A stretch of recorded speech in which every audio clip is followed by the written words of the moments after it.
ছেলে মেয়েদের ভুলের সময় হচ্ছে অষ্টম শ্রেণী থেকে কলেজে ভর্তি হওয়ার আগ পর্যন্ত। এরা কোনো আবেগের বশবর্তী হয়ে কোনো একটা ভুল করতেই পারে, করে ফেলে অনেক সময়। এজন্যে এই সময়টা তাদেরকে খুব চোখে চোখে রাখা দরকার। ছেলে মেয়েদের সাথে অহেতুক রাগারাগি না করে তাদের সাথে বন্ধুত্বসুলভ আচরণ করা দরকার।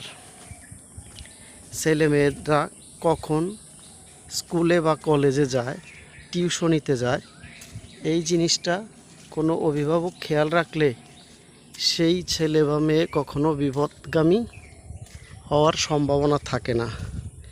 তাই আপনার সন্তানের প্রতি খেয়াল রাখুন, কখন স্কুল বা কলেজে বা টিউশনিতে আসে সেদিকটা খেয়াল রাখুন। ধন্যবাদ সবাইকে।